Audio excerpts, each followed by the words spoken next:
تو کہا اگر تم اپنی جانوں پہ ظلم کر بیٹھو تو میرے محبوب کی چوکھٹ پہ آ جاؤ.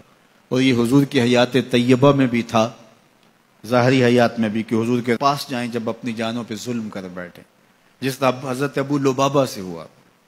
آج مسجد نبوی کے اندر ریاض الجنہ میں ایک ستون ہے، جس ستون کا نام ہے استوانۃ ابی لبابہ وتعرف بالتوبہ، معروف ہے ستون توبہ کے نام سے.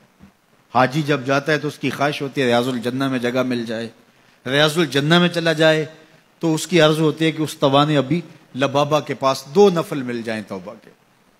یہ حضور کے مصلے سے حجرہ عائشہ کے درمیان میں پڑتا ہے. ابو لبابہ سے ایک معاملہ ہو گیا، بنو قریظہ کو انہوں نے ایک راز بتا دی اس طرح اشارہ کر کے کہ تمہاری گردن کاٹ دی جائے گی. یہ غزوہ احزاب کے بعد پھر خود ہی انہیں احساس ہوا کہ مجھ سے غلطی ہو گئی ہے، تو انہوں نے اپنے آپ کو ستون کے ساتھ بندھوا دیا اور کہا کہ جب تک میری توبہ نہیں ہوگی اتنی دیر تک یہیں بندہ رہوں گا.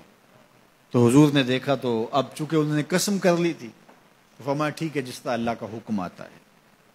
اور حضور جاتے ہیں آتے ہیں رستے میں یہ ستون پڑتا ہے تو حضور کے دل سے ان کے لیے مغفرت کی دعائیں نکلتی کہ اللہ انہیں معاف کر دے. 6 دن اور 6 راتیں مسلسل وہ ستون کے ساتھ بندے رہے کہ میرا گناہ معاف ہو جائے. اللہ اکبر. پھر اللہ کے محبوب پر وحی نازل ہوئی. ابھی پردے کے حکام نہیں اترے تھے. سیدہ ام سلمہ رضی اللہ تعالی عنہا نے کہا کہ حضور اگر اجازت ہو تو میں انہیں خوشخبری دے دوں. تو فرمایا ٹھیک ہے. تو وہ دروازے پر آئیں اور کہا کہ ابو لبابہ تمہاری توبہ قبول ہو گئی. تو صحابہ دوڑے ان کی رسیاں کھولنے کے لیے. ابو لبابہ نے کہا خبردار کسی نے میری رسی کھولی، یہ رسیاں حضور اپنے ہاتھوں سے ہی کھول لیں گے. پھر فجر کی نماز کے وقت حضور تشریف لائے تو حضور نے رسیاں کھولیں. تو استوان ابی لبابہ کے نام سے اب بھی وہ ستون موجود ہے وہاں. جب ترکوں نے مسجد نبوی تعمیر کی تو اس مقام کے اوپر جو ہے وہ ستون بنایا. اور آج بھی جب حجاج زائرین جاتے ہیں تو وہ اس ستون کے پاس 2 نفل پڑھتے ہیں، اور وہاں 2 نفل پڑھ کے جب دعا مانگی جاتی ہے تو گناہ معاف کر دیے جاتے ہیں. یہ علامت ہے اس بات کی کہ صحابہ گناہ کر بیٹھتے تو حضور کے پاس آتے.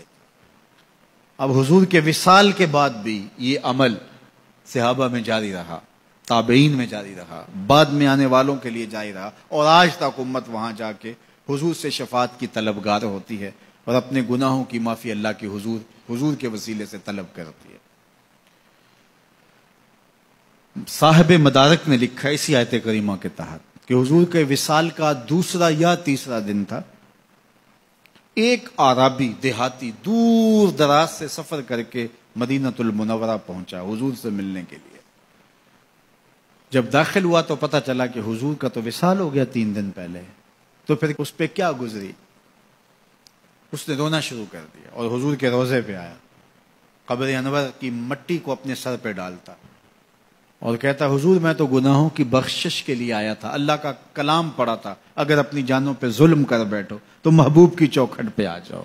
مجھے یہاں آ کے پتا چلا کہ آپ تو وصال کر گئے ہیں، تو میں تو نہیں جانا جب تک گناہوں کی مغفرت نہ ہو. ضد کر بیٹھا تیرے کولوں انج منگاں گا جویں اڑیاں کرے ایانا. تو وہ ضد کر بیٹھا حضور کے روضہ انور کے پاس، قبر نور کے پاس بیٹھ گیا، مٹی لا کے سر میں ڈالتا اور کہتا کہ حضور میں تو بخشش و مغفرت کے لیے آیا ہوں، میں نے تو نہیں جانا جب تک میری مغفرت نہ کر دی جائے. تو صاحب مدارک نے لکھا ہے فنودیا من القبر انہ قد غفر لک، قبر نور سے آواز آئی جا تیرے گناہ معاف کر دیے گئے. یہ حضور کے وصال سے 3 دن بعد کی کہانی ہے. اور اس کے ایک عرصہ بعد امام عطابی کہتے ہیں میں حضور کے روضے کے پاس بیٹھا تھا اور ایک دیہاتی آیا اور اس نے بھی فریادیں کی اور فریادیں کر کے چلا گیا، اور میں بیٹھا تھا، بیٹھے بیٹھے اونگ آ گئی تو حضور کی زیارت خواب میں ہوئی اور آپ نے فرمایا اے عطابی اٹھو اور اس عربی دیہاتی کو ڈھونڈو اور جب مل جائے میری طرف سے جنت کی بشارت دے دو. مجرم ہو تو منہ اشکوں سے دھوتے چلے آؤ، مجرم ہو تو منہ اشکوں سے دھوتے چلے آؤ، آؤ در تواب پہ روتے چلے آؤ. قرآن میں مذکور ہے بخشش کا طریقہ، سرکار کی دہلیز سے ہوتے چلے آؤ. کہا جرم کر بیٹھو تو محبوب کی چوکھٹ پہ آ جاؤ.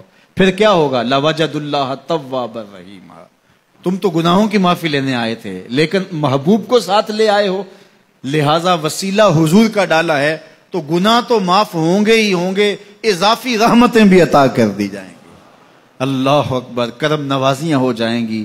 تو ان کے در پہ حاضری سعادت مند لوگوں کا عمل اور وظیفہ رہا ہے.